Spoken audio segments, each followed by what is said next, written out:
Karibu kwa mara nyingine tena mtazamaji wa The World News katika kipindi hiki cha ulimwengu wa siasa. Mimi ni Adam Hussein.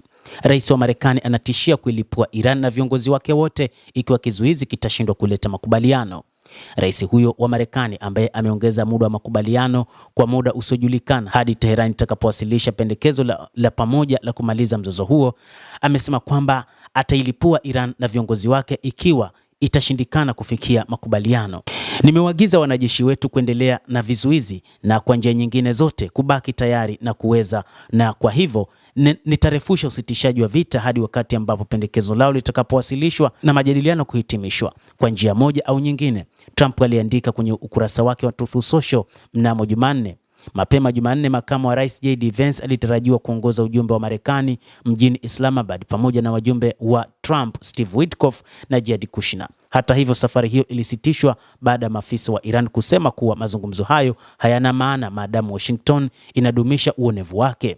Rais wa Marekani baadaye alidai kwamba Washington haitaondoa vikwazo kwa sababu tukifanya hivyo hakuwezi kamwe kuwa na makubaliano na Iran isipokuwa tukilipua nchi yao yote, viongozi wao wote wakiwemo, anasema rais huyo wa Marekani bwana Donald Trump. Hata hivyo, hofu ya kuzuka kwa vita ni kubwa kuliko kawaida. Wachambuzi wengi wanaiona kwamba hali ya kuzuka kwa vita nyingine tena kati ya Marekani na Iran ni kubwa na kwamba wakati wowote tutarajie mapigano kati ya Marekani na Iran. Licha ya kwamba baadhi ya viongozi wa Ulaya akiwemo Emmanuel Macron pamoja na mwenzake wa Ujerumani Friedrich Merz wapo katika michakato ya kuandaa mkutano mkubwa kwa ajili ya kuhakikisha hakutokei vita na kwamba usitishaji wa vita unapatikana, sasa wanatazama hali itakuwa mbaya katika mataifa hayo kutokana na kwamba watakosa mafuta, lakini pia pamoja na gesi na hali ya uchumi kuwa mbaya. Usitishaji wa vita wiki mbili uliosimamiwa na Pakistan ulikuwa unatamatika siku ya leo Jumatano baada ya duru ya kwanza ya mazungumzo mjini Islamabad kushindwa kuleta mafanikio, na Trump akasonga mbele kwa kuziba kwa wanamaji wa Marekani katika bandari za Iran.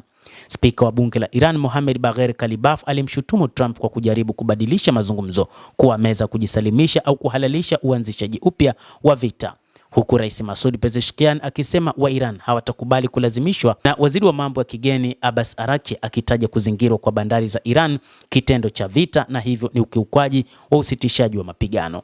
Mazungumzo tofauti kati ya Israel na Lebanon yaliripotiwa kupangwa Alhamisi, ndio ambayo yalisaidia pia Iran kukubali kufungua mlango wa bahari wa Hormuz, lakini kutokana na kwamba Marekani iliamua kuweka vizuizi katika eneo la mlango huo wa bahari wa Hormuz, ndiko kulikosababisha wa Iran kuamua kufunga tena kwa mara nyingine mlango wa bahari wa Hormuz.